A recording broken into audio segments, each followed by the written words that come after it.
Saraswati Thakur Maharaj Srila Prabhupada Ki Jai. Ananta Koti Vaishnav Vrinda Ki Jai. Namacharya Srila Haridas Thakur Ki Jai. Prem Se Kaho Shri Krishna Chaitanya Prabhu Nityananda Shri Advaita Gadadhar Shri Vasudi Gaura Bhakta Vrinda Ki Jai. Shri Shri Radha Krishna Gopa Gopinath Shama Kund Radha Kund Giri Govardhan Ki Jai. Vrindavan Dham Ki Jai.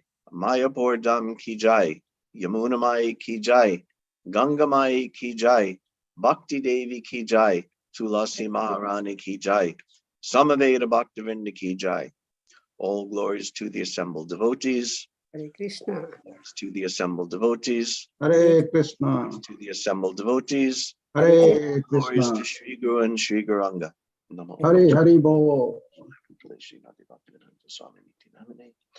Namaste Saraswati Devi Bhavani Pachayane Shesha Shanivadi Pastudade Shatarane. Om Namo Bhagavate Vasudevaya. Om Namo Bhagavate Vasudevaya. Om Namo Bhagavate Vasudevaya. Om Namo Bhagavate Vasudevaya. Om Namo Bhagavate Vasudevaya. Om Namo Bhagavate Vasudevaya. Reading from Srimad Bhagavatam, Canto 1, The Creation, Chapter 9, The Passing Away of Bhishmadev in the Presence of Lord Krishna, Text 15.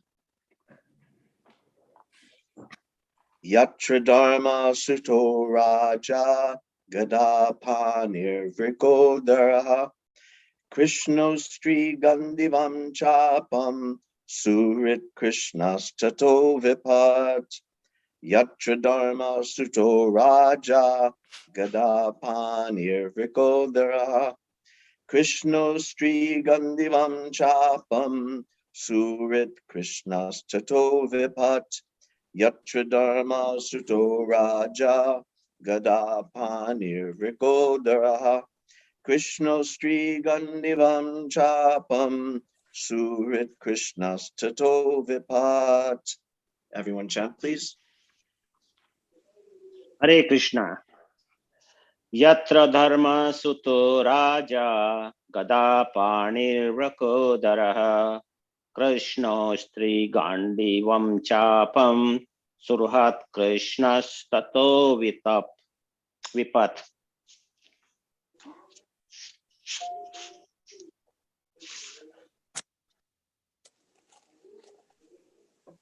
Hare Krishna. Hare Krishna. Yatra dharma suto raja gadapani vrikodaraha Krishno Sri Kandivam Chapam Suhit Krishna Tato Vipa. Hare Krishna. Chandracharu Prabhu, would you like to go? Sure. Thank you. Yatra Dharma Suto Raja Gadapanir Vrikodaraha Krishnostri Gandivam Chapam Suhrit Krishnas Tato Vipat. Hare Krishna. Yatra Dharma Suto Raja Gadapani Vrikodaraha Krishnostri Gandivam Chapam Suhirda Krishnas Tato Vipat. Hare Krishna.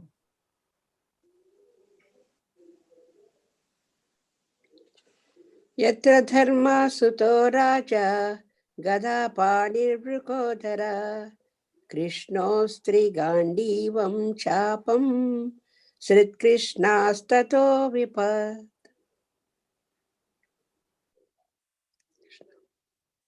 Anyone else? Word for word translation. Yatra, where there is. Dharma Sutta, the son of Dharmaraj. Raja, the king. Gadapani, with his mighty club in hand. Vrikodara, Bhima. Krishna, Arjuna. Stri, carrier of the weapon. Gandivam, Gandiva. Chapam, bow. Suhrit, well-wisher. Krishna, Lord Krishna, the personality of Godhead. Tata, thereof. Vipat, reverse. Translation: oh, how wonderful is the influence of inevitable time. It is irreversible. Otherwise, how can there be reverses in the presence of King Yudhishthira, the son of the demigod controlling religion? Bhima, the great fighter with a club. The great bowman Arjuna with his mighty weapon Gandiva. And above all, the Lord, the direct well-wisher of the Pandavas. Purport by His Divine Grace Srila Prabhupada. As far as the material or spiritual resources were required, there was no scarcity in the case of the Pandavas. Materially, they were well equipped because two great warriors, namely Bhima and Arjuna, were there. Spiritually, the king himself was the symbol of religion, and above all of them, the personality of Godhead, Lord Sri Krishna, was personally concerned with their affairs as the well-wisher. And yet there were so many reverses on the side of the Pandavas. Despite the power of pious acts, the power of personalities, the power of expert management, and the power of weapons under the direct supervision of Lord Krishna, the Pandavas suffered so many practical reverses, which can only be explained as due to the influence of Kala, inevitable time. Kala is identical with the Lord himself, and therefore the influence of Kala indicates the inexplicable wish of the Lord himself. There is nothing to be lamented when a matter is beyond the control of any human being. Yatra dharma suto raja gada panir rikodaraha Krishno stri gandivam chapam surit krishnastato vipat. Oh, how wonderful is the influence of inevitable time. It is irreversible. Otherwise, how can there be reverses in the presence of King Yudhishthira, the son of the demigod, controlling religion? Bhima, the great fighter with a club, the great bowman Arjuna with his mighty weapon Gandiva, and above all, the Lord, the direct well-wisher of the Pandavas. Namo Om Vishnu Padaya Krishna Prasthaya Bhutale Srimati Bhaktivedanta Swaminiti Namine Namaste Saraswati Devi Gauravani Prachayane Nirvishesha Shanyavadi Pastuda Deshatarane. Hare Krishna. This is such a amazing section and sad in a way. And I'll give you a warning that this class is going to be a downer. So if you didn't take your Prozac yet, you may want to pop one now. So Bhishmadev is there. He's been there for the whole epic of the mistreatment and reverses and everything that happened to the Pandavas. And now the whole thing's over and he's laying on his bed of arrows. And he himself is amazed at this. We know in Sanskrit, when you see these words, yatra, sometimes it's yatra and tatra, here it's yatra and tata. It means, roughly speaking, if this, then that. That if there's this thing, then there's going to be that thing. But here, Bhishma is using this, saying this, but he's saying it in like wonder and almost disbelief that if there's this, how can there possibly be that? And what's the this that he's saying? He's saying, I'm sorry, let me just look at the verse again. Here's Dharma Suto Raja. Yudhishthira is this amazing king. And not only an amazing king, but he's Dharma Suto. He's Dharma Suto figuratively in the sense that he's the perfect emblem of the Dharmic religious properly behaving king. And he's also Dharma Suto literally, that he's the son of the demigod of Dharma. So literally, he's this amazing person. And there's also Gadapanir Vrikodara. Gadapani means he's holding in his hand the club. So we know who this is, Bhimasen with the club in his hand, and Vrikodara. Vrikodar, we know also from Bhagavad Gita, Vrikodar, Prabhupada says, voracious eater and performer of Herculean tasks. So Vriko Udara literally means a belly like a wolf. So a voracious eater like a wolf is Bhim, and also this performer of Herculean tasks. His strength is so inconceivable, how powerful he is. And he's this amazing, powerful fighter, the greatest club fighter of his time, with the possible exception of Lord Balaram himself. So, and he's also the son of a demigod. He's also the son of Vayu. So how powerful and how amazing is this other person? Is Yudhishthir, there's his brother Bhim, and then Krishna Sri Gandivan Chapam. Krishna is sometimes Arjuna is also named Krishna. The one story in the Mahabharata is when Yudhishthir sent Arjuna into the forest to do austerities and to get all of his divine weapons. And in the course of that, I don't know the whole story. There was some demon, so he shot his arrow at the demon, but Lord Shiva was there at the same time in the disguise of a forest dweller, and he shot his arrow at the demon at the same time. So there was a big argument between them. Arjuna said, I slayed the demon. And Shiva said, no, I slayed the demon. And they were arguing about whose arrow reached the demon first. And it became a big argument. And then it actually became a big, amazing fight between them with, hundreds and thousands of arrows being thrown back and forth between them. And Lord Shiva finally surrendered and revealed who he was. And at that time, he referred to Arjuna as Krishna, because he was also dark complexioned, and also because he was so intimate with Lord Krishna that he reminded him of Krishna. And then he gave him the Pashupat Astra, which is the most powerful astra in existence. So Krishna, Astri Gandivam, Astri Astra is weapon, Chavam, the Gandiva bow.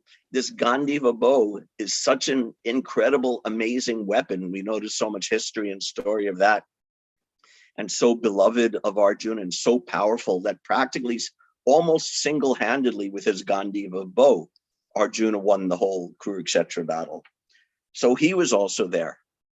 So here's this yatra. This is the first proposition. There's Yudhishthir, amazing Yudhishthir, amazing Bhim, amazing Arjuna with his weapons, and also the son of a demigod, of Indra himself. And not only that, even above and beyond that, Surit Krishna.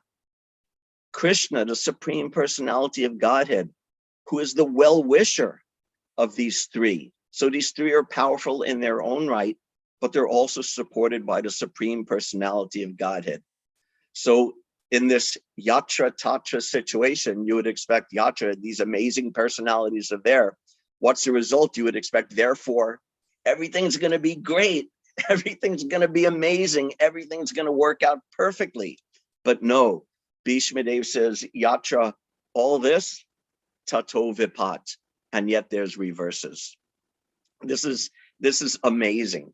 This is incredible. It's from the spiritual point of view, in one sense, it's almost inconceivable.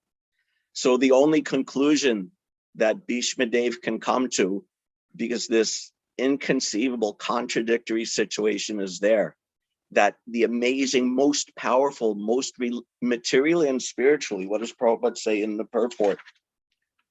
As far as material or spiritual resources were required, there was no scarcity in the case of the Pandavas. They had the material resources, they had the spiritual resources. And what was the result? Tato vipat, so many reverses. Vipat means reverses. And it's also the same word, vipada, like calamity, like Queen Kuti was praying. How's that verse? Vipida Shanta Tatra Tatra Jagat Guru, that let these calamities come again and again. So these calamities are coming again and again, despite all material and all spiritual qualifications. And Bhishmadev's only conclusion, the only reason this could be is irreversible time. This is the only reason this can happen. So time, this time factor does this amazing, inconceivable, and in some ways awful stuff. This is the time factor. So we may ask, what is time? And this is a big topic that I can't even understand even a drop of the ocean of what time is about. And of course, as devotees, if we're asked, or if we ask ourselves, what is time? The immediate response is kalosmi. We know that that time is Krishna himself, or at least a facet of Krishna himself. Kalosmi lokakshaya chit pravido. So we know that time is Krishna, but how much does this really tell us? In one sense, it's actually perfect information, and it gives us a lot of practical understanding of how we deal with this time factor. But how much does it really tell us? Krishna says, I am time, but Krishna says, I am everything. So is this giving us new information that Krishna is time? So it's a complex thing. A lot can be puzzled over it. Krishna is time, but Krishna is everything. There's this nice prayer from Lord Indra in the 10th canto when he's apologizing after the whole Govardhan Leela. And he comes before Krishna a couple of days after, and he's offering prayers. And this one beautiful prayer is there. Swachando Patta Dehaya Vishura Jnana Murtaye Sarva Smai Sarva Bijaya Sarva Bhutatmane Namaha. He says, Krishna, you are Swachando Patta Dehaya. You accept so many wonderful, amazing forms according to your own desire and according to the desire of your devotees. Vishuddha Jnana Murtaye, and you have a spiritual form which is composed of pure, completely pure knowledge, is the nature of your form, completely pure knowledge, pure consciousness. Just like we know that the supreme absolute truth is Sat Chit Ananda. So he's saying Chit, your pure consciousness. And then he says Sarva Smai, Sarva Bijaya. Sarva Smai means Krishna is everything. Sarva Bijaya, he's the seed of everything. So he is everything. He's the seed of everything, means everything is coming from him. And Sarva Bhutatmane Namaha. And he's the soul within every living being. So Krishna is everything, and he's also time. But still, what does this mean? What is time? What's so special about it? Krishna is everything, but still he made a particular point of saying that I am time. So that means there's some special quality of time, some special nature of time as Krishna to be understood. It's a very complex phenomena. It's a very confusing phenomena. Many years ago, when my son was in college, in one class, he was studying the writings of St. Augustine. And I was also reading along with him. And St. Augustine said about time, the very actually intelligent Christian philosopher, and he said, when I think about what time is, I think within my mind, oh, I understand time. I know what time is. But when I try to explain it to someone, then I realize that I don't understand what time is at all. So we can think like that. It's very difficult to actually understand what time is. And in physics, in science, material science, also very difficult to understand time. This is a big question in physics. What is time? Just like it said in science that we have 3 spatial dimensions, 3 dimensions, 3D, and then the 4th dimension is time. But how come in space I could walk one way, I could walk up a stairs, and then I could turn around and walk down the stairs? But time, we're completely restricted, that it goes in one direction and at one pace, and we can't speed it up, we can't slow it down, and we can't reverse it. And we have no ability and no freedom to move freely of our own will within time. We're simply carried along by it. So actually one early science fiction writer, I happen to be a fan of science fiction for whatever that's worth. But one early science fiction writer from the so-called golden age of science fiction in the early 1900s, he wrote, "Time is what keeps everything from happening all at once." So this is a clever and humorous way of putting it, but it's actually profound that time is what keeps everything from happening all at once. So we can understand that time means this progression of events, that things are going on. One thing's happening, then next thing's happening, and one thing leads to another. And this irreversible, irrevocable progression is going on, that things are happening, things are going on, things are building up, things are wearing down, things are being created and destroyed, and fortunes increase and go down, and empires build up, and then empires build down. And all of this is the function of time, that this irresistible flow of activities. Nothing is static. Nothing just remains as it is forever. There's an old story, Buddhist story, about the king who challenged his ministers. He said to them, "I want you to give me something that will make me happy when I am sad and make me sad when I am happy." So the ministers all conferred within themselves. And after some time, they came back to the king with a plaque. And upon that plaque was written, "This too shall pass." So this too shall pass. If you're happy, you'll become sad because your happiness will pass. And if you're sad, you can also be pacified because this too will pass. So this is time, constant change, constant flow, constant upending of the status quo. And it's irreversible. It happened to the Pandavas, it happens to us, it happens to every atom of the material nature. In science, this concept of time is also very much wrapped up with the concept of entropy. Entropy means the constant disintegration of everything, the constant flow from order to chaos. This is also the function of time. We could take a lump of earth or a lump of mud or a lump of clay, and we could take it, and the clay is just clay. It's dirt. It has no order. It has no structure.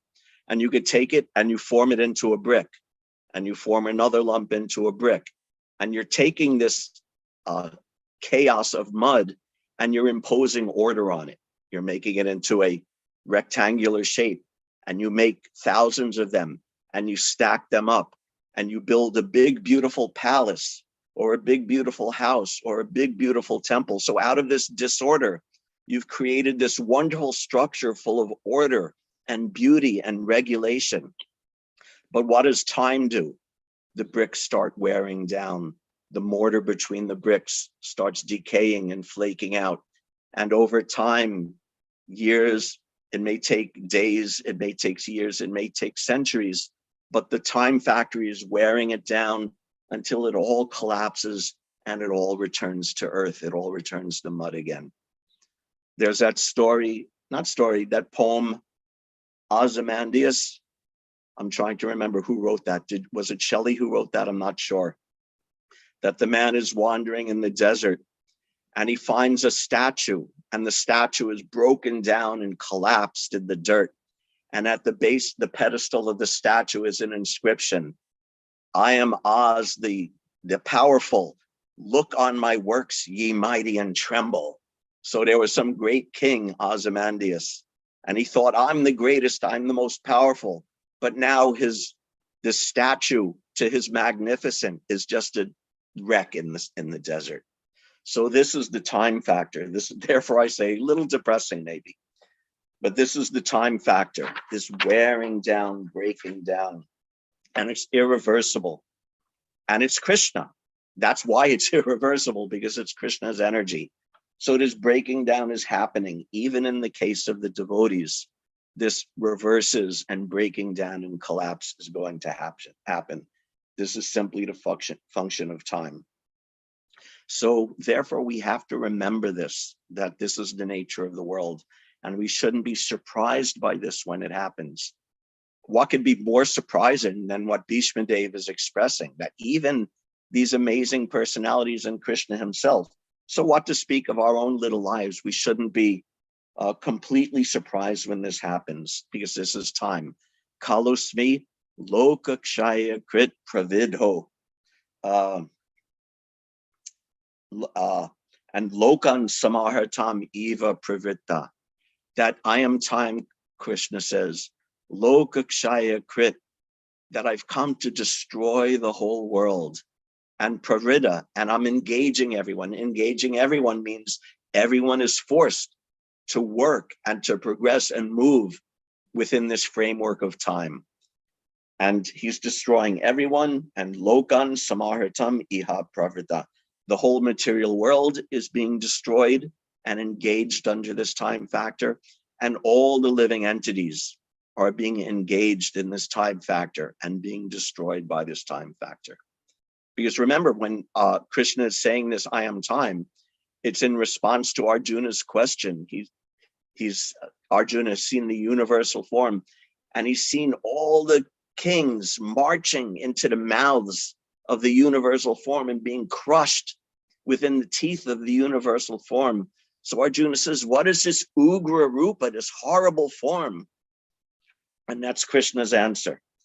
And in the purport to that verse, Prabhupada quotes a verse from the Katha Upanishad, which is extremely interesting. And he only gives a paraphrase of the verse, but the actual translation of that Katha Upanishad verse is fascinating and somewhat humorous and also horrifying. The verse is Yasya Brahma Kshakshatram Cha Ube Bhavata Odana Mrityur Yasyo Pashetchanam Ka Ita Veda Yatrasa. And the meaning of this is that Yasya Brahma Kshatram Cha, that all of the great sages, the Brahmanas and the sages, all the great sages, Kshatram, and all the great Kshatriyas, all the noble kings and powerful fighters, Cha Ube Bhavata Odana. All of them are simply a meal for the Supreme Personality of Godhead. They're all being eaten and devoured by the Supreme Personality of Godhead. Just like Arjuna saw in the universal form, all of them were entering into the mouth of the universal form and being smashed within his teeth. Then it goes on, Mrityur Yasyo Pashetchanam Kaita Veda Yatrasa. I'm not a Sanskrit scholar. I simply look up words in the dictionary and put them together. But Mrityur Yasyu Pashetchanam, Mrityu is death. Yasya is like therefore. And Upashecha means like a sauce or a chutney.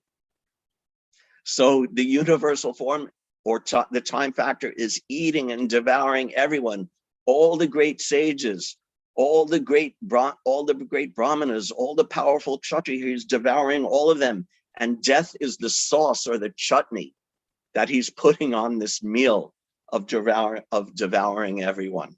This is what death is. Death is simply another facet of the time factor. That's the sauce or the chutney that's being put on everyone as they die and are devoured and worn down by time. Kaita Veda Yatrasa. Therefore, how can we understand who the Supreme Personality of Godhead is when he's like that? So this is the time factor.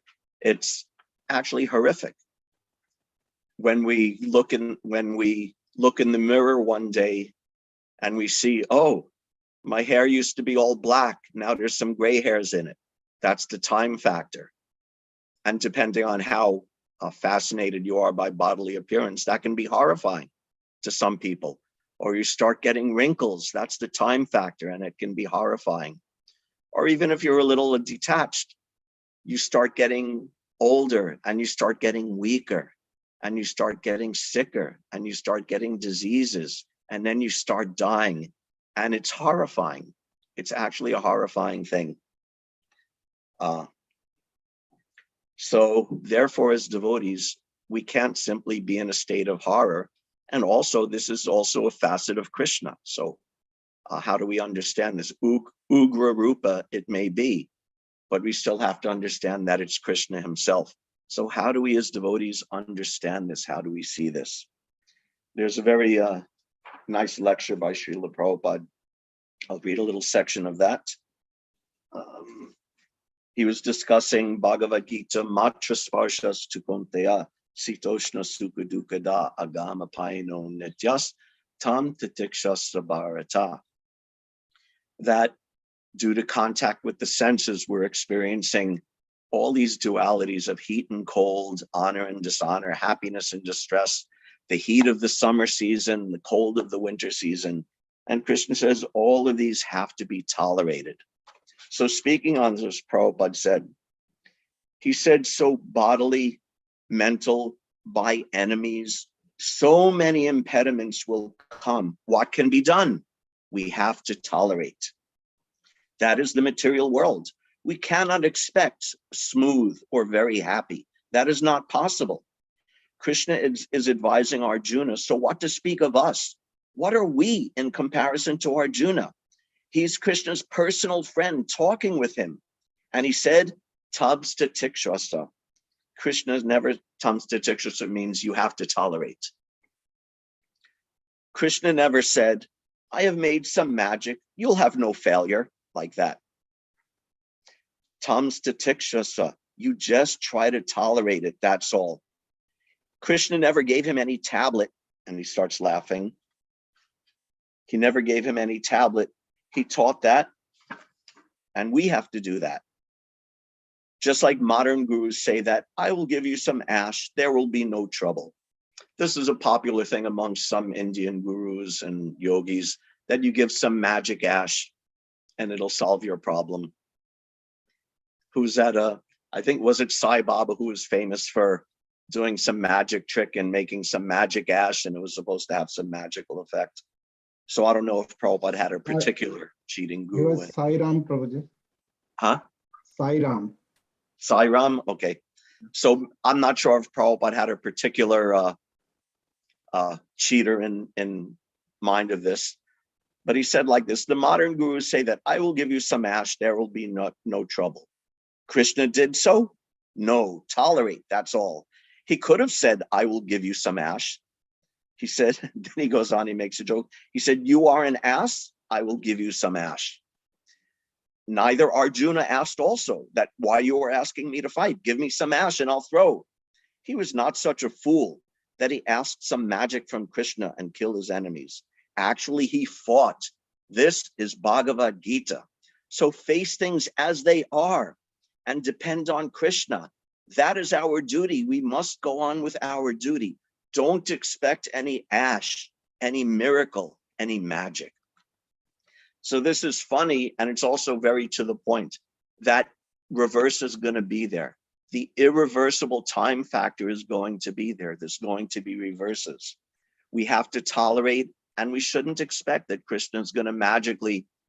Krishna can do anything, but we also have to understand that Krishna can do everything, but he's already done everything, knowing the situation much better than we do. So the arrangement that he's made for us, including the reverses, we have to accept as part of Krishna's plan. If we get a cold, we catch the flu. And when we pray to Krishna, oh Krishna, cure me of this flu. But Krishna's the one who gave you the flu in the first place. By your karma, by his arrangement, by whatever means or understanding he had. And now we're saying, Krishna, you reverse that. What you did, you reverse it. So, of course, praying to Krishna is natural. When we're in distress, praying to Krishna is the most natural thing. And praying to Krishna is never not the right response to material suffering. But at the same time, we also have to understand, praying to Krishna is so natural. Even the Brijabasis, who have no selfish desire, material desire at all, even the Brijabasis, when then some demon comes, Krishna, save me. When the rains were pouring from Indra, the response from the cows and the Brijabasis, they all looked to Krishna, Krishna, save us. And he did save them. But in this material world, a little bit different, that reverses will come. So how do we respond? We tolerate. And we also fight back in sensible, moderate ways. When there are reverses, the Pandavas had so many reverses, but they never took up, what's that, they never took up Ajagara Vritti, the life of the Python man described in the 7th canto, that who completely accepted everything and made no endeavor to advance, made no endeavor to resist the reverses. That's the Python man, but that's not practical for us, for most Vaishnavas, nor did our acharyas, nor did Srila Prabhupada himself exemplify that. There's sensible ways to fight. If we have a cold, then we take action. We pray to Krishna, and he may not personally come down with his Sudarshan chakra and destroy all the viruses in our system, but we take practical action. We take a ibuprofen for the fever. We make sure we stay hydrated. We take a couple of days off of work to rest in bed. If we, as grihasas, if we get fired from our job, then we make up our resume, we send out our resume and we get another job. If there's some reverses in our preaching, then we figure out how to get around those reverses. Prabhupada in his preaching faced so many reverses, and he was constantly endeavoring and making different arrangements to fight these reverses and getting around them. Even sometimes he would be apparently bewildered, like back in I think it was in the 1950s, before Prabhupada even took sannyas. He was distributing his self-printed, self-published Back to Godhead magazines on the streets of Delhi. And one time he was gored by a street cow and knocked down. And he explained that he thought within himself, I'm trying to preach for Krishna. Why is this happening to me? Why is this reverse happening? So even Prabhupada was seemingly bewildered that these reverses are happening even in fulfilling the desire of Krishna.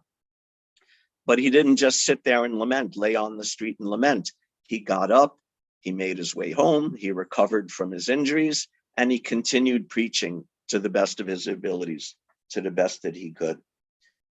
So we fight these reverses of times for the sake of ordinary life and for the sake of preaching and practicing Krishna consciousness.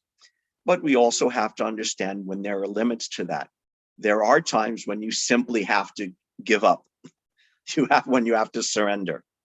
Just like Prabhupada in the course of his family life, he made, and actually it was nice last week or earlier this week, I think it was in Vishnu Gada's morning Chaitanya Charitamrita class, he was discussing this, how Prabhupada had great success in his business, and then he had reverse, that he lost everything.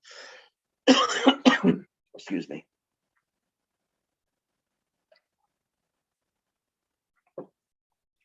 And then he endeavored and he built up his business again. And again, he had great reverse and lost everything. So for many years, he struggled with this business for the sake of ordinary life and the sake of his family. But then he finally got the hint from Krishna that, okay, it's obviously not going to work. And you could see that in your life sometimes. You can see that, okay, you get a feel for your karma that, okay, I'm not going to become a millionaire. I have to accept that no matter what I do, I'm not going to be a millionaire. Or if your health is bad, you may have to accept, okay, I'm never going to be the strongest, healthiest person.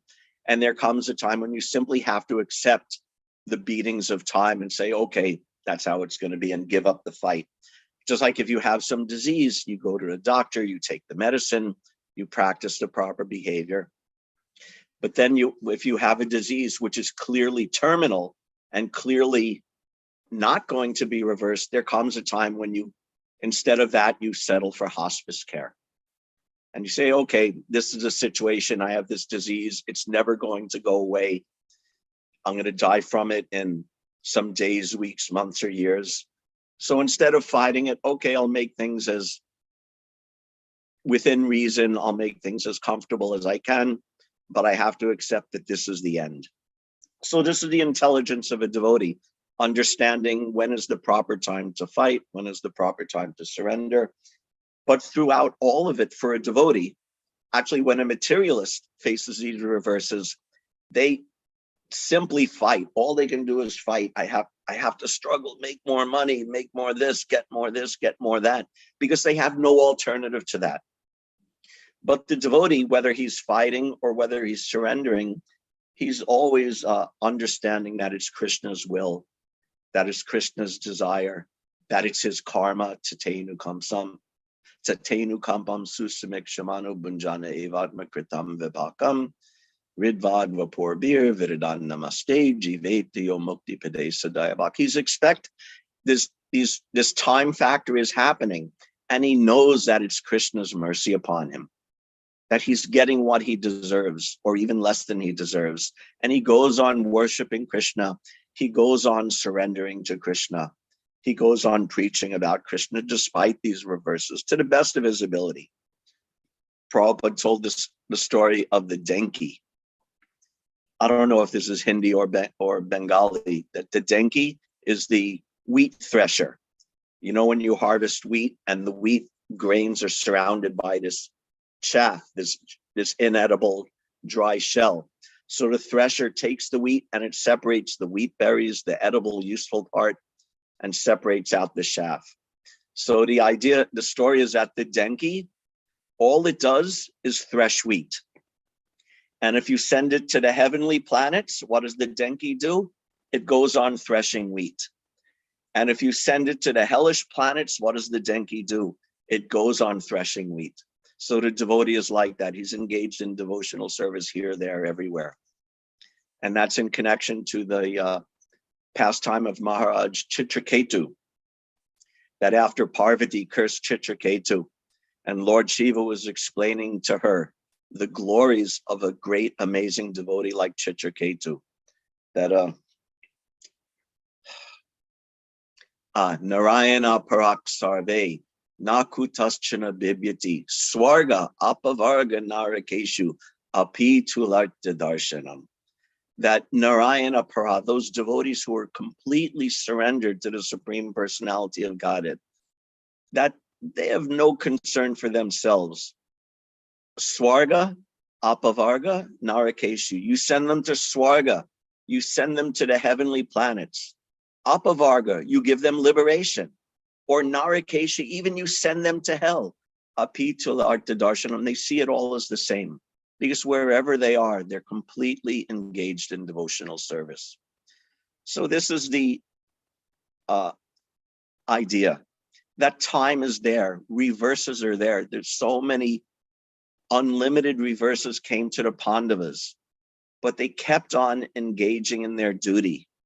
And they kept on loving and worshiping the Supreme Personality of Godhead, Sri Krishna. And of course, going back to Kunji's prayers, she even took those reverses in a positive light because it allowed her to see Krishna even more.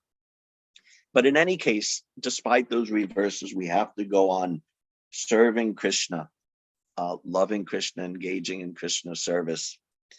And this is the time factor. It's wearing everything down. It's causing reverses. But if you do that, you can actually conquer over the time factor. Maybe not in this life. Just like I said, even Srila Prabhupada had these reverses. And even at the end of his life, he had to undergo so much disease and so much suffering. And actually, that's a nice instance that all the devotees were praying. When have so many devotees prayed so sincerely as when Srila Prabhupada was ill at the end of his life, and he was decreasing, losing energy, losing health. And the devotees were praying so much to Krishna, please save Srila Prabhupada. And then there was a little reversal in Prabhupada's health, a positive reversal, that he started gaining a little strength, and all the devotees were excited and happy. But even that was temporary because the time factor is irreversible. Even had to take Srila Prabhupada away from us. And it's so sad and so painful. Actually, I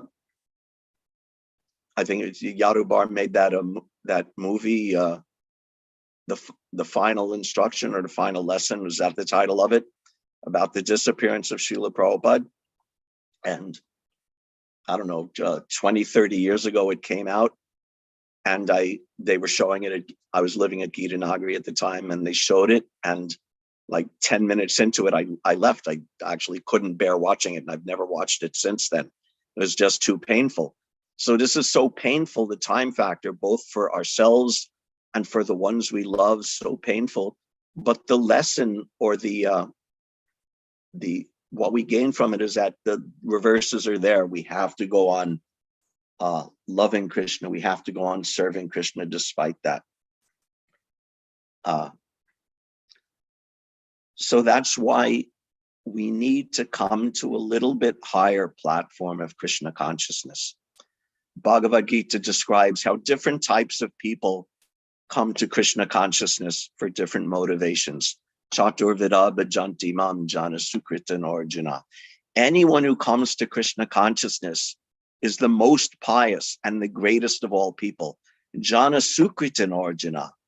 That these are the pious people, these are the great people who come to Krishna consciousness, but they come with 4 basic motives. Chaturvida. Arta jigyasar artarti jnani cha bharatarshava. That they come for arto. People come to Krishna consciousness, arto, because I am suffering. I'm suffering so much. Maybe Krishna can help me. Let me approach Krishna. Or jigyasu, someone's curious. I wonder what this spiritual life is like. I wonder if there's something in this Krishna consciousness, or I'm curious what's the nature of the world, what's the nature of God. Let me come to Krishna to find out. Or artarti, that someone is in poverty, or they're missing something in their life and they want something for themselves.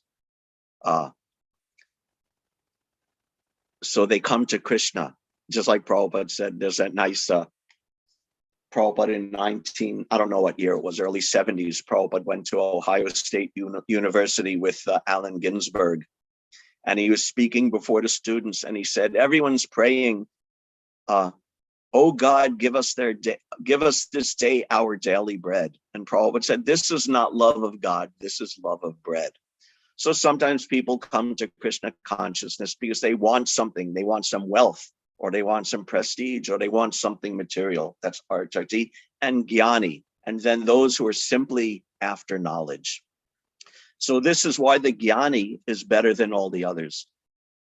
Because if you come to Krishna consciousness just because you're suffering, then sometimes the tendency is, you come to Krishna consciousness and your suffering may actually be relieved for some time. And then you think, okay, I got what I wanted. I wanted my suffering relieved. I came to Krishna. Now my suffering is gone. Now I'm fine. I don't need Krishna anymore. Or I wanted some wealth and I prayed to Krishna. Oh, I got some wealth. Now I don't need Krishna anymore. So this is why Bhagavad Gita says these 4 types of people come, but the best of them is the jnani.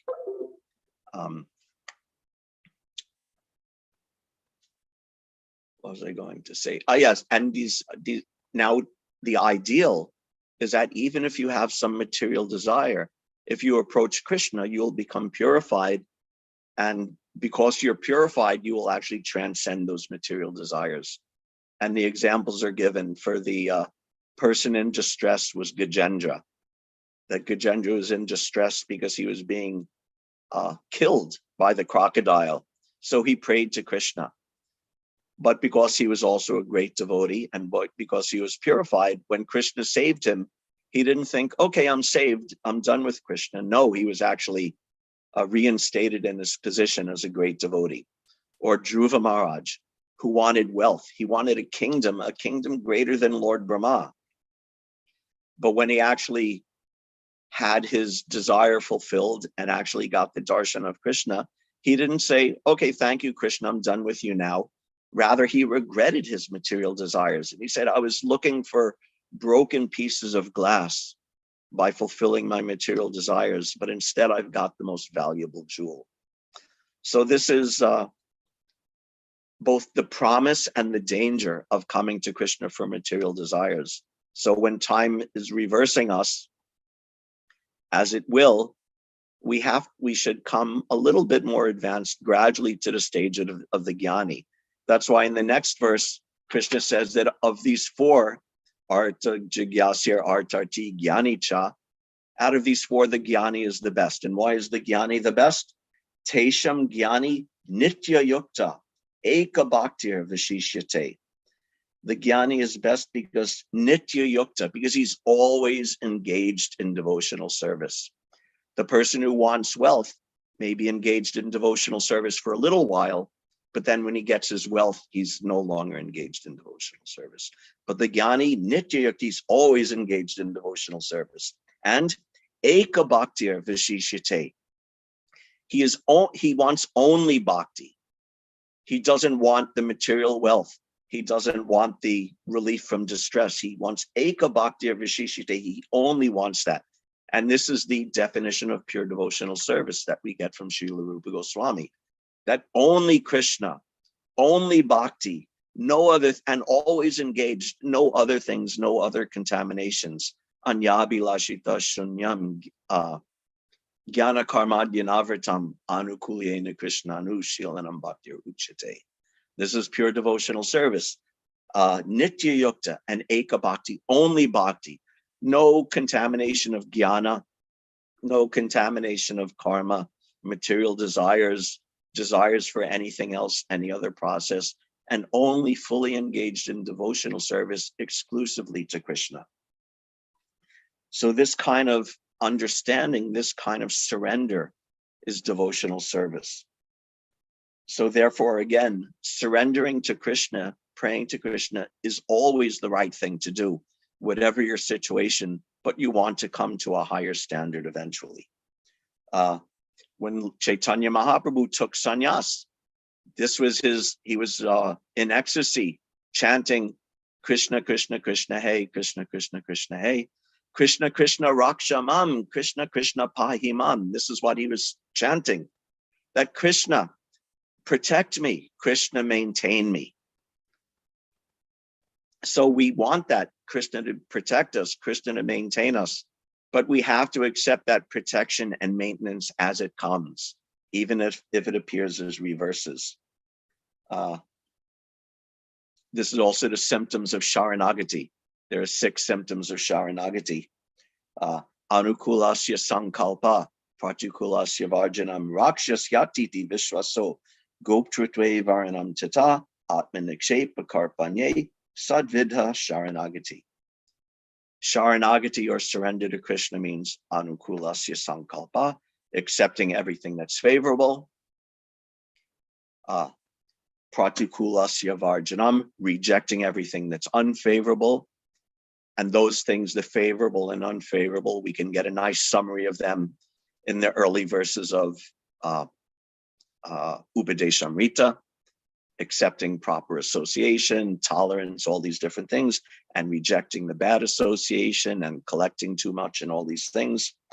And the next 2, Rakshyasatiti Vishwaso Goptritve Varanam Tata, accepting that Krishna is your protector and accepting that Krishna is your maintainer.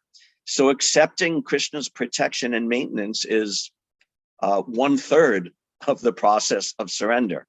And then there's Atmanikshepa, that giving everything, surrendering yourself completely to Krishna, giving yourself completely to Krishna, and Karpanye, being very meek and humble.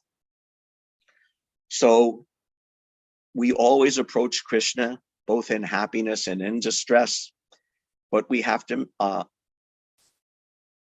understand that Krishna is not our order supplier. Krishna is not like our Amazon that we order from Krishna and then he delivers it next day. What is it? Next day delivery, right? With Amazon. And then we love Amazon and we're so happy. We give them all our money, hundreds and hundreds of dollars we give to Amazon, and we're happy as long as the next day delivery comes. But then if we get something and we bought something and Amazon delivers it and it's broken, or we don't like it, or the delivery takes 2 days instead of 1 day, then we immediately go and give a bad Yelp review, right? So this is not how our relationship with Krishna is supposed to be. That Krishna, yes, as long as you're my order supplier and you're keeping the, what's it called? Oh, the supply, you're keeping the supply chain moving and I'm getting everything I want, then yes, Krishna is very nice, but he gives me something I don't like. Oh, now I'm done with Krishna. I have no need for Krishna anymore. That's why, going back to Prabhupada's lecture, he said, therefore we have to tolerate Krishna is not going to give us some magic ash to make everything smooth. There will be difficulties. There will be reverses. There will be death and destruction. And ultimately, our own death is going to come despite, no matter how much you pray and no matter how sincere you are, all these things are going to come because time cannot be reversed. Time cannot be fought or stopped or even slowed down. That, like that saying Prabhupada would often quote, that time is so valuable that even for millions of pieces of gold, you cannot purchase back even one moment. So how valuable is time?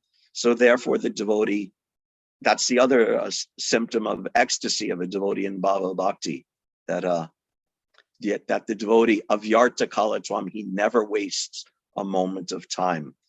Because this time in reverses, in times of plenty and in times of reverse, the devotee always uses his time for Krishna.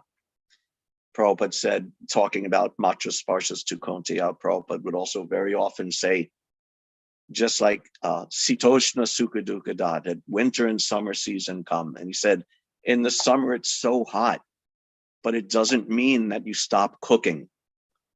This is, of course, now we all have our, air-conditioned apartments and gas stoves, but traditionally in India, in summer it's so hot, and you cook over a fire, a wood fire or a gobar fire. So this is suffering, but it doesn't mean because it's summertime that you stop cooking. Or in the winter, in India, it's so cold in the winter, but it doesn't mean you stop going to the river early in the morning to bathe. So you tolerate and you perform your duty. And in our case in particular, our duty is serving Krishna and preaching about Krishna. We never stop it. We never give it up. That's why Tasmat Sarveshu Kaleshu Mamanusmara Yudyacha, Krishna instructed to Arjuna. Tasmat Sarveshu Kaleshu. Sarveshu Kaleshu means all the time. At all times, all the time, Mamanusmara Yudyacha. He tells Arjuna, you think of me and fight.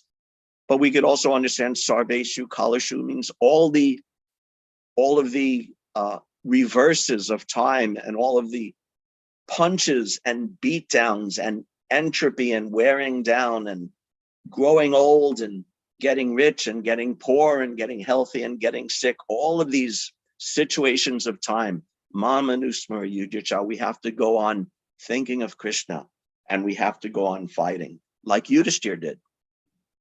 Yudhishthira did that. He kept on doing his duty. And even he didn't understand it. And even he was so depressed and so sad about it. But he never actually gave up his duty. And then by the preaching of Bhishmadev, he was actually able to understand a little bit. Just like tomorrow's verse is so amazing. It's my favorite verse of the whole teachings of Bhishmadev, that Na yasya karhi chid rajan puman veda vidit chitan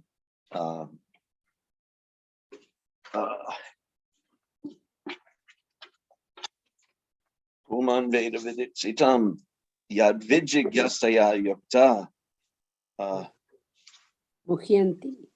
muhyanti kavayopihi, that you cannot understand the plan of the Lord. Even great sages, great scholars examine it exhaustively, but you can't understand the plan of the Lord. So we can't understand the plan of the Lord, but we can accept the plan of the Lord, like Yudhishthira did. And under the instruction of great sages and great devotees, we can understand a little bit, just like it's very nice in the purport to that. The verse says you can't understand the plan of the Lord. And in the purport, Srila Prabhupada explains the plan of the Lord. So with the help of scriptures, with the help of the great devotees, we can understand to a little degree, and therefore we'll be able to surrender to the plan of the Lord, despite reverses, despite all the reverses of irrevocable time. We can understand a little bit, or even if we don't understand, we can accept it. And then the time will come, it may take years, it may take lifetimes, when this time factor cannot touch you anymore. Just like Dhruva Maharaj at the time of death, he was being approached by death personified. But death personified offered obeisances, bowed down before Dhruva Maharaj. And Dhruva Maharaj stepped on the head of death and stepped on the head of death onto the Vaikuntha airplane, which took him back to Vaikuntha. So this is, figuratively speaking, if we can surrender to time, the time factor, and use everything we have, despite the reverses of time in the devotional service to Krishna, the time will come when that time factor will ultimately carry us back to Godhead. And there, as Prabhupada would say, that the effects of time in the spiritual world are conspicuous by their absence. There, all activities are going on and pastimes are happening, but there's none of this entropy of time. There's no reverses, there's only bliss. Hare Krishna, thank you very much. All glories to Srila Prabhupada. Is there any comment, question, or discussion?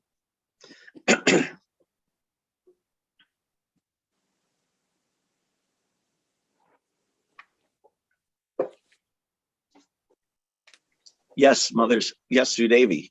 Hare Krishna, didn't even know you were there.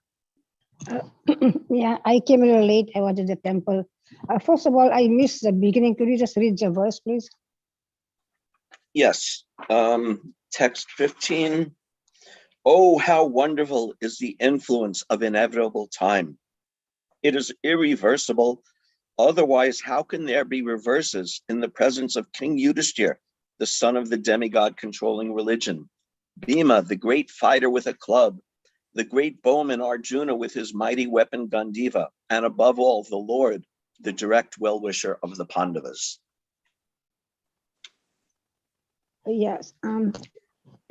I think this class was for me because I am really having a hard time. I have to move and I don't want to accept that. So why could not be just the same? Why is it changes? Why it just should have been the same all the time? And Vraja always tell me, if I tell him, why did not you do? I can't go back in time. I can't go back in time. You just have to accept it now. No, I did not do it. I didn't do it. So it's just like, so it was good to hear.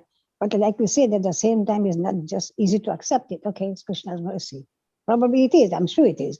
There is some good things I can see about your move, but just the whole thing again, no. So right. And why don't you tell? I'll let you tell it. I can't remember the devotee's name. That Mataji, the one who kept birds as a pet. And what did she say about moving? Oh, Madri. Mother Madri, yes. Changing body. Yeah, she said that moving from one house to another, from one apartment to another, is just like changing bodies. So it is, it's difficult. As changing bodies is difficult, but the change is there. And sometimes you can make an arrangement that for a little while you don't change, but eventually change will be forced on you. And part of the intelligence of a devotee is understanding when do we strive to not change and when do we accept the change. Thanks. Anything else? Well, I have one more. You were talking about that lecture and Prabhupada said asking for bread is like love of bread. But Yes. I have heard other places saying that actually is good because at least they have come to God. Yeah. Yeah, it is good. The verse, actually, I forgot to quote that verse that akama sarva kamova moksha kama udaradi tivrena bhakti yogena yajeta purusham param. That even if you're full of all material desires, or even if you're desiring liberation, or if you're completely free of desires, still you have to approach the Supreme Personality of Godhead, who is as brilliant as the sun. And just like the sun will purify any contaminated place, if you approach Krishna, then your contamination will be purified. So approaching Krishna is always the right thing to do. Even if you have material desires and you praying, Krishna, give me bread, or like Dhruva Maharaj, give me a kingdom. But the idea is that you do it and hopefully, according to Krishna's will and according to your own intelligence and desire, you'll be purified. You think, oh, I came to Krishna for this material thing, but actually there's more. And I should, and even I get or don't get that material thing, I should still go on worshiping Krishna. So approaching Krishna is always the appropriate thing to do, but we should ensure that we're doing it intelligently and that we're purified so that our desires in serving Krishna will gradually get more and more purified. That's how I see it. Is that okay? Yeah, thank you. Hare Krishna. Anyone else? Question or comment?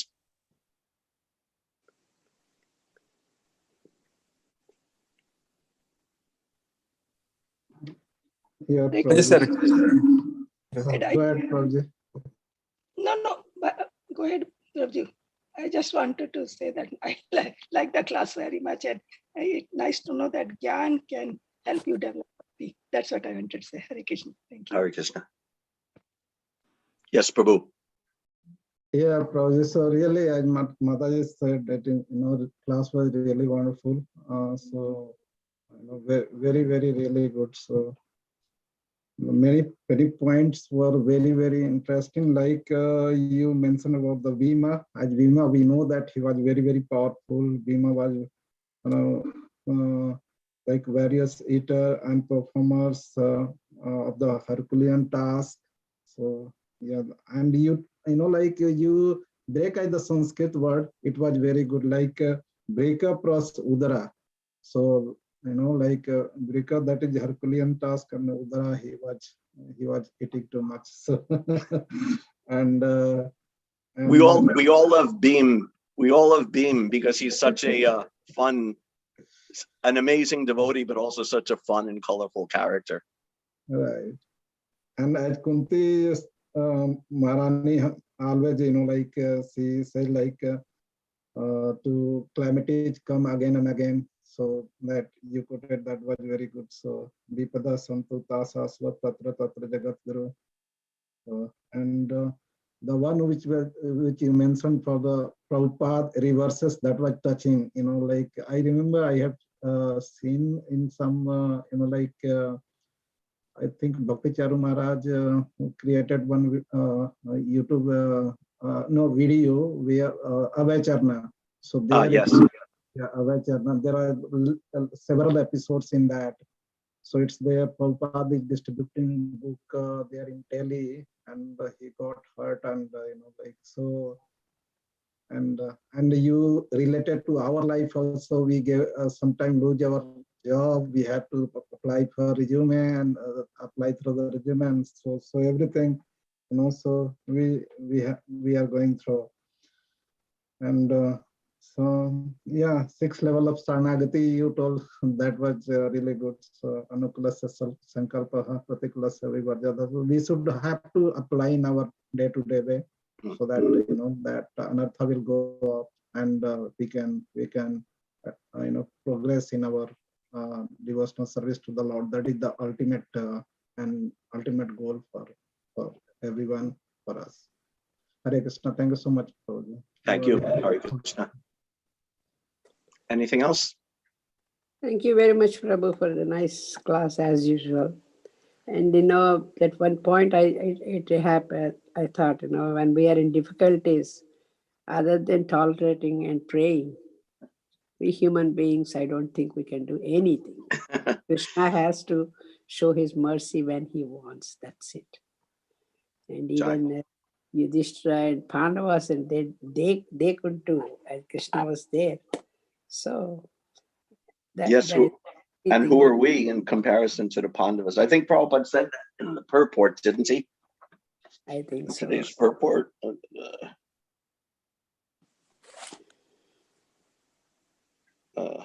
Yeah. Maybe not. No, it wasn't in today's purport. Time is. Oh, no, it was in that class. He said, what are we in comparison to Arjuna? And then time is the main thing, Prabhu. Once it goes, we cannot get it back. Right. So we have to act present, whatever we have to do, good things, or we have to do charity, or whatever it is. Do it instead of thinking of tomorrow, or I did before, like that. The time is very, very important in our Right. life. Yes, of Yarta Kala Twam, a devotee never wastes a moment. This is the ecstasy of a devotee on the stage of Bhava Bhakti, that he can't bear to see a moment wasted. Yeah. Like Prabhupada, waking up at, whenever, midnight or 1 a.m, waking up so early, giving up sleep because he couldn't bear to waste time and start working on his purports and his translations. One time Prabhupada said that sleep is like death. Yeah. So we can't artificially, that's a whole other thing. We don't artificially give it up, but this mood of not wasting time is very nice. Thank you, Hare Krishna. When I was young, my sister-in-law used to say, no, you do it now. And I said, time is very, very precious. You don't think anything. So at that time, I couldn't understand what time. Oh, if I can't do it now, I can do it tomorrow. What is that? But that is that important now. I realized it's whatever is past, we cannot get it back. Oh, I should have done that. Should have done that. That's all. That time is over. So that is very, very important in our lives. Thank you very much, Prabhu. Thank you, Hare Krishna. Dronacharya, Prabhu. Yeah. Hare Krishna, Prabhu. I just wanted to say that both yesterday's class by Mother Archana Bhakti and today's class by you have been extremely, extremely helpful in understanding this concept of time. Yeah, I also enjoyed her class yesterday. It's very good analysis, nice analysis, very good analysis. Both of you have this concept, just the importance of it. I made the comment yesterday. I was like, I never really could understand in the Bhagavad Gita why they would list time as one of the 5 main topics. Now,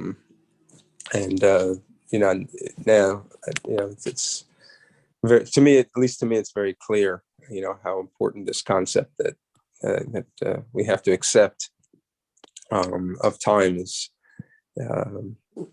So I just wanted to say thank you for that.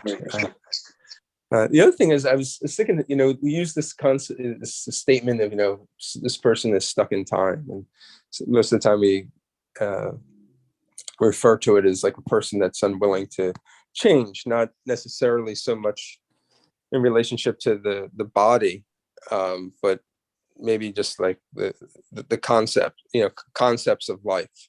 Yeah. It could be a person at a job who's just doesn't want to accept the fact that they have to use a computer, or something to that effect. But then I was thinking specifically within ISKCON, there's this constant, movement or push to always remain relevant, because there's also kind of a tendency to, adhere or stick to, a moment in time when things were, felt very natural or felt very, very good, but yet time has passed and people have changed and society has changed. And so I was just thinking about that concept, about, as time changes, certain things shouldn't change, or some things have to remain. Our sadhana, our certain commitments to the scriptures, commitments to the principles. But I guess there does have to be some changes due to the influence of time, and understanding what are those things that need to stay the same, and what are those things that need to change. I don't know. Maybe could you say a few words? That's actually 2 really, I think, super interesting points that I gave my doom and gloom presentation of time. But time is also what allows positive change, that, growth. So not just, just material growth, but spiritual growth also. That's also, the time factor to change, that we move from one stage to another. So taking that as a positive of time, that allows change, it allows growth, it allows improvement. And that other thing, that the other point about, the balance between you know, if you want to broadly say the balance between conservatism and progressivism in Krishna consciousness, or the feelings of nostalgia, and how much do we want to return to the old times. Sometimes it's said that what's that? I hate to give a mundane reference. Oh yeah, Billy Joel saying that the good old times weren't always so good, and tomorrow's not as bad as it seems. So sometimes we do want to, preserve and return to the older, simpler times in Krishna consciousness. And also there's times when we have to grow and innovate and, change things. I think last week also I spoke a little bit about this, this idea of principles and details, when we can adjust the details, change the details, and when we could stick to the principles. So this is also part of understanding time, is having that intelligence, when to preserve, when to innovate, when to grow, when to maintain. So both very, very interesting questions. I appreciate that. Thank you. I don't have any particular answer for it, but I'm just saying that they're really interesting questions. Mother Shobharati. Hare Krishna Prabhu.